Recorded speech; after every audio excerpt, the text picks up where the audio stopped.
Alors, ce document qui fonctionne, ce diaporama qui fonctionne, on va tester, on va exporter en PDF interactif. Donc, fichier exporté en PDF interactif. Ouvrir mode plein écran, afficher après exportation.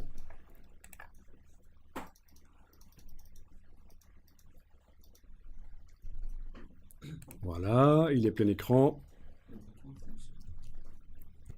Donc quand on clique, oui, l'autre bouton apparaît, mais les images, ben, ça marche pas. Parce que les objets à état multiple dans un PDF interactif, c'est pas prévu. Ça passe pas dedans. Donc en fait, c'est prévu pour d'autres types de sorties, comme les magazines interactifs faits avec le DPS, le Digital Publishing de Adobe. L'HTML fonctionnera. Voilà, en fait, c'est de l'HTML. Donc d'autres sorties pourraient fonctionner et utiliser les objets à état multiple. Les livres électroniques, le EPUB, c'est du HTML. Du HTML un peu particulier, avec du HTML un peu particulier, mais c'est du HTML. Donc voilà.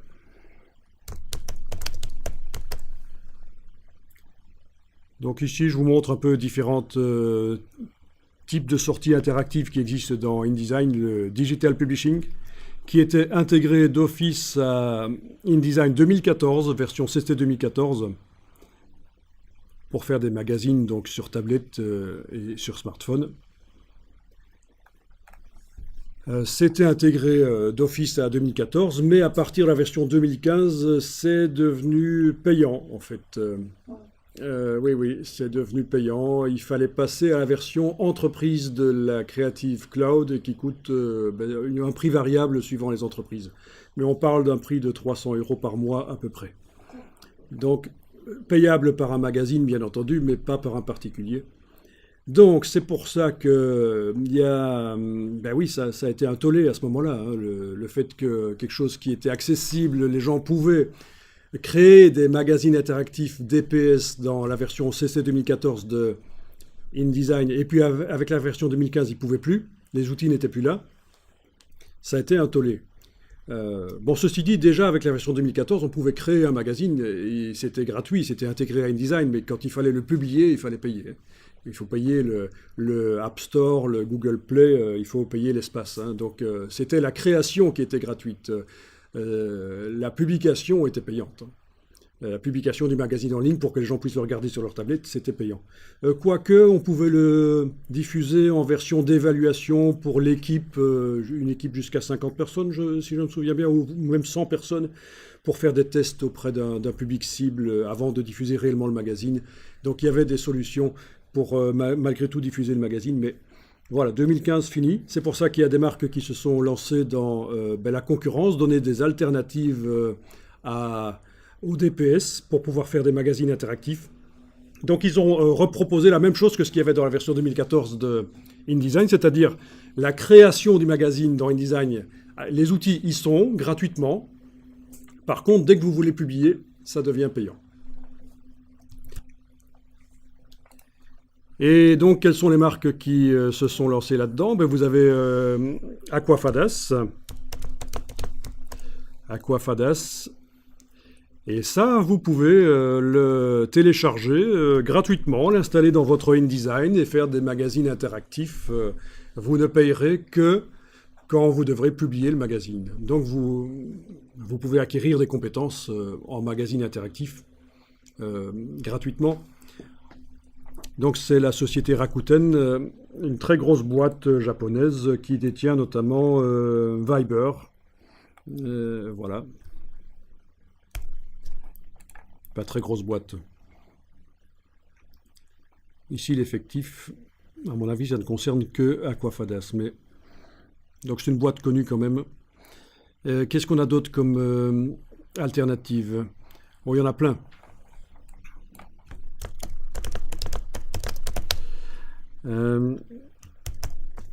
Si je demande ici les alternatives à Adobe DPS, je vais tomber sur des sites web. Ah oui, il y a Twixel Publisher. qui est une des alternatives possibles, Twixel Publisher, un peu comme Aquafadas.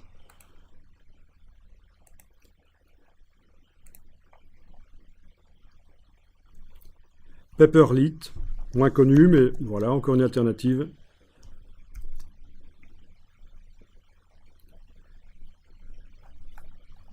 Ok. Donc moi je vous conseillerais, si vous voulez apprendre quelque chose, l'alternative la plus connue au Adobe DPS qui n'existe plus dans InDesign, c'est donc Aquafadas en fait. Il s'agit donc de rendre interactifs les choses dans InDesign en utilisant les panneaux de Aquafadas qui s'ajoutent sous forme d'extension à InDesign. Je l'ai installé dans une version antérieure de InDesign. Vous voyez, je vais lancer la version 2015 qui est toujours là en train de traîner parce que c'est toujours utile d'avoir les anciennes versions. Avant, c'était difficile de réinstaller une ancienne version quand on l'avait effacée. Maintenant, c'est beaucoup plus facile. Avec le manager d'application Adobe, on peut réinstaller d'anciennes versions beaucoup plus facilement. Ils se rendent compte quand même que c'est utile. Il y a certaines choses qui foirent quand on ouvre des anciens documents dans les nouvelles versions. C'est pas toujours génial. Donc, dans le manager d'application, vous avez la possibilité de réinstaller plus facilement d'anciennes versions maintenant.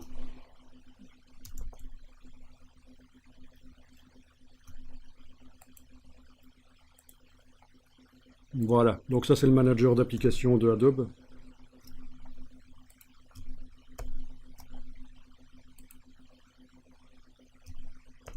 Avec mes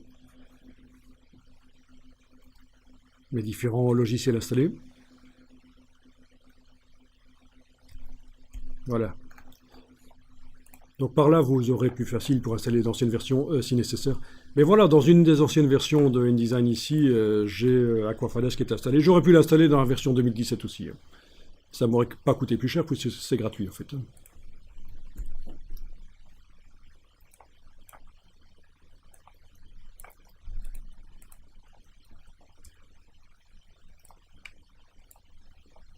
Voilà.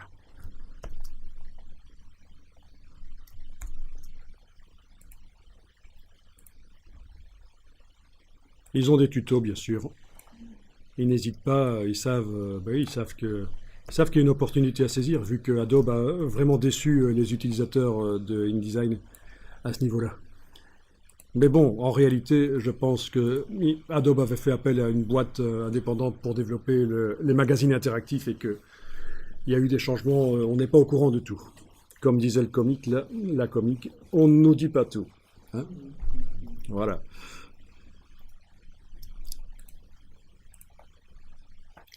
Donc pensez aussi à Twixel Publisher, qui est une alternative qui peut être intéressante.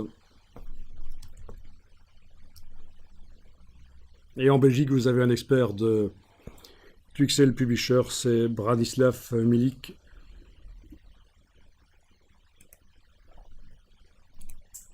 Oui, expert InDesign aussi, donc...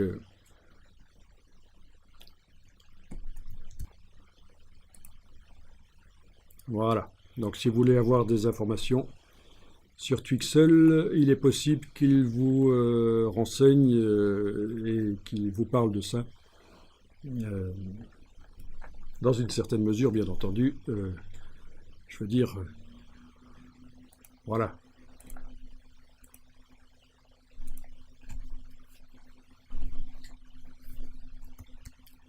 Alors, comment faire pour que le diaporama fonctionne dans un PDF interactif? Il va falloir ruser. L'astuce, la voilà. Il faut exporter, non pas en PDF interactif, mais exporter en site flash. Et puis, dans un autre document InDesign, importer le site flash. On va le faire ici. Une première chose à faire, c'est qu'il faut recadrer autour de mon diaporama, il faut recadrer le document. C'est important, il faut donner au diaporama la bonne dimension. D'abord, par rapport à ma page A4, quelle dimension est-ce que je veux qu'il ait? Je vais peut-être sélectionner un peu tout, là, et redimensionner avec l'outil de transformation manuelle. Vous allez voir, ça va foirer. Non, ça ne foire pas. Ok, je croyais que les choses allaient bouger. Donc j'ai tout sélectionné. Avec l'outil de transformation manuelle et bien sûr la touche majuscule, j'agrandis tout.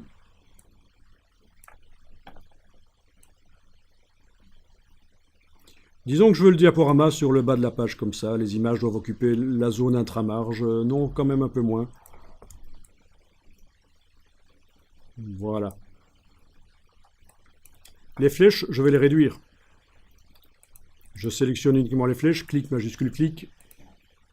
Outil de transformation manuel, je les réduis. Ben oui, c'est moche.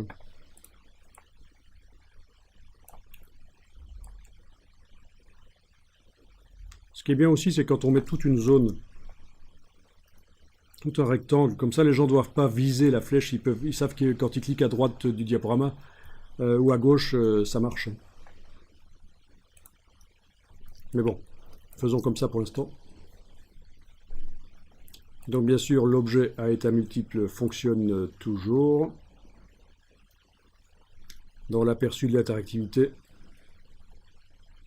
Ah, il est trop grand. Il va falloir que je fasse un truc pour y arriver. Ah, ah.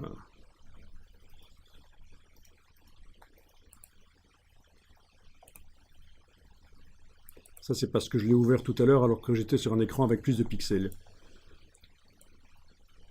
Et donc, je n'arrive plus à le voir comme il faut en entier. Mais bon, ça fonctionne. Vous voyez ce que je veux dire, hein? La grande fenêtre, là, c'est typiquement hérité de la fenêtre qui déborde alors qu'elle ne devrait pas. C'est hérité du moment où mon ordinateur avait plus de résolution que ce qu'il en a maintenant. Ok, alors il va falloir diminuer la hauteur du document dans ce cas-ci. Donc fichier, format de document. Je vais diminuer la hauteur. Ah tiens, il y a une case aperçue. Touche tabulation pour valider ce que vous mettez dans les cartouches, bien sûr. Après avoir tapé, touche tabulation. Et vous voyez derrière, si vous avez coché la case aperçue, vous voyez derrière. Ok, ça a l'air d'être bon. Je vais replacer tout ça comme ça. C'est encore fort haut quand même, hein. Je pense que si je passe à 80, ce sera suffisant. Enfin, de toute façon, la hauteur de l'élément sélectionné est indiquée là. Hein. 71 ici. Donc en mettant un format de document à 72, je suis certain qu'il tient dedans. Oui. C'est important pour la suite, parce qu'on va importer, en fait, on va importer on va générer un site web Flash qui va avoir cette dimension-là de page, et on va l'importer après dans le document InDesign. Si j'avais gardé ma page à 4, ce serait vraiment très ennuyeux. Donc, important de redimensionner.